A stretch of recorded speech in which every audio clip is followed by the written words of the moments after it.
A warm welcome greets you walking into Benjamin Alita Sign's upstairs apartment in downtown El Paso. It's like walking into a jazzy coffee shop with all his books, Day of the Dead figurines, and paintings of the desert. Meditation on Living in the Desert, number 4. Water and trees exist only in your dreams. Your dreams will not save you from the sun. Your dreams will not save you from the sun. Signs reads a poem from his most recent book of poetry. The Book of What Remains is really about loss. And after loss, you never lose everything. The Book of What Remains also has a desert theme. I like to walk out in the desert, hike in the desert.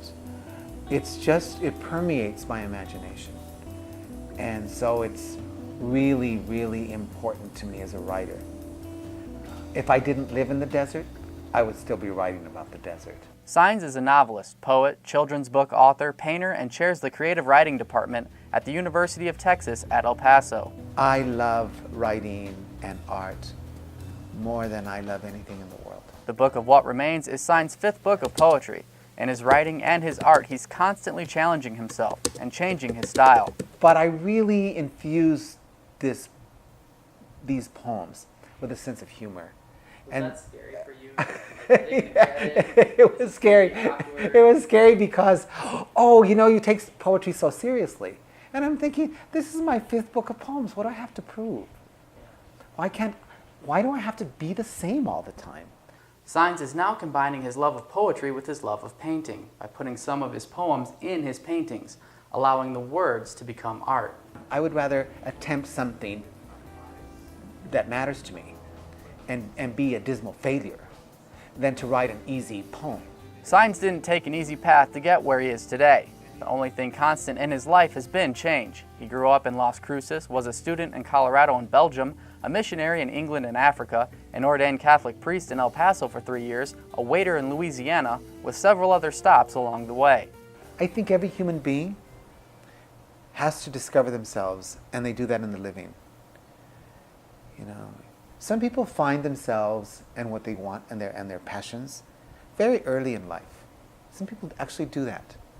I'm not one of those people. He also says, unlike some people, he isn't going to settle for a life that doesn't suit him. They find a life for themselves, and they're unhappy, and they hate it.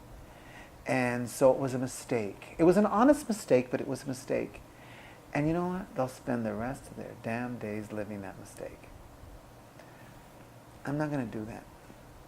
As painful, and it's painful. Life is painful.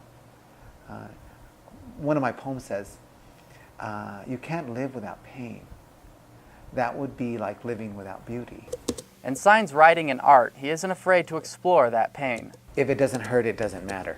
The focus of his next poetry book he's been busy typing away at is the U.S. and Mexico border. It's very, very complicated. And for us to kid ourselves that it's just bad people being killed, we're lying to ourselves. It really is so complicated that it's hard for us to wrap our heads around that. And for Signs, it's hurt living and writing here lately, while thousands of people in Mexico die at the hands of violence. You hear about all these people getting killed. So, how many of them have been solved? You think that when the cartels stop, they will eventually stop. That Mexico's and Juarez is going to be okay?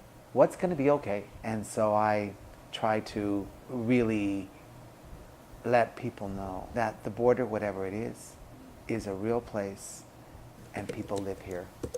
It's not just an imaginary space. It's not a metaphor, the border as a metaphor. It's a place, and millions of people live here. Signs says writing a book of poetry about the violence in Mexico is a new way to test himself. I'm too old. I've been writing a long time. I know what I'm doing.